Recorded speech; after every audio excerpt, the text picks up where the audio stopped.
Hey friends, welcome to the Inspire. On the 1st of July, Dhaka, the capital city of Bangladesh, witnessed terrorist attacks. In the darkness of moonlit night, around 30 people were killed.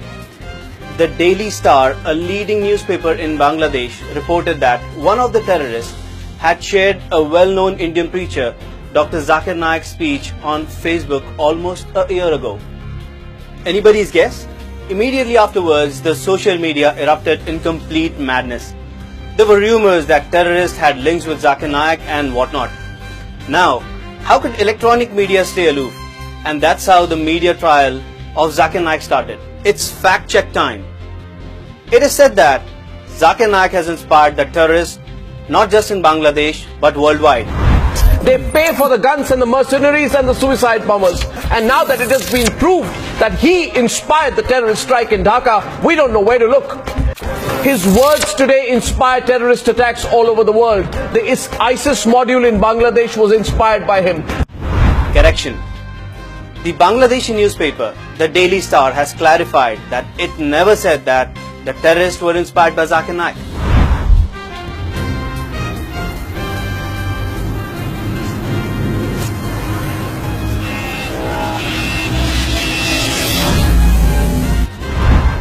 It is said that one among the 5 terrorists was a fan of Zakir Naik. In this fresh twist to the Dhaka attack, these youths who attacked the cafe in a diplomatic area in Dhaka are believed to have been influenced by the teachings of Zakir Naik.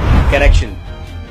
One among the 5 terrorists was one among the 14 million fans of Zakir Naik.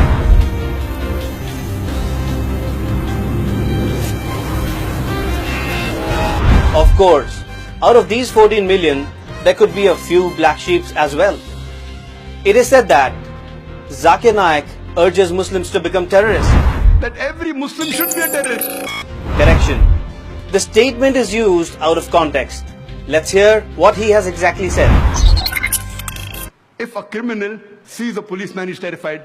So for the criminal, the policeman is a terrorist. In this context, I say that every Muslim should be a terrorist. Whenever any criminal sees a Muslim, he should be terrified. Whenever any rapist sees a Muslim, he should be terrified. Whenever any robber sees a Muslim, he should be terrified. Whenever any anti-social element sees a Muslim, he should be terrified. That's what the Quran says in Surah Anfal, chapter number 8, verse number 60, that cause terror in the hearts of the anti-social elements. Those people who are killing wrong people, who are against humanity, Quran says, cause terror in the hearts.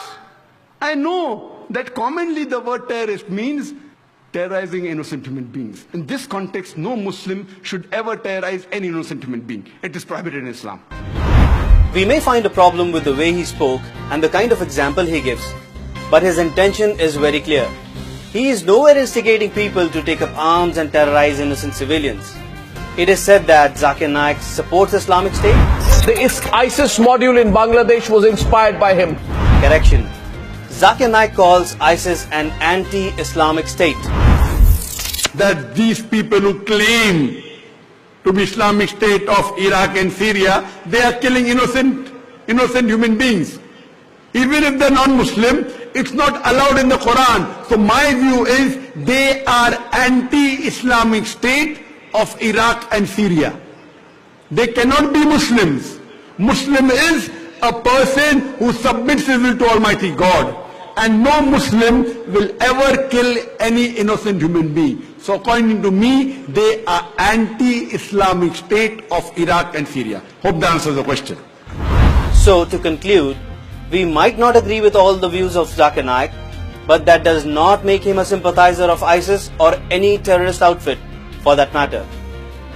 He has the constitutional right to freedom of speech and should be free to enjoy it as long as it does not harm the secular and democratic fabric of our country. Secondly, media must start behaving in a more sensible and responsible manner. Making sweeping statements and spreading rumors will only cause further damage to its own image. In any case, trust must not be abused. Quran clearly mentioned in Surah Maida, chapter number 5, verse number 32, that if anyone kills any other human being, whether it be a Muslim or non-Muslim, unless it be for murder or for spreading corruption in the land, it is as though he has killed the whole of humanity. And if anyone saves any human being, it is as though he has saved the whole of humankind.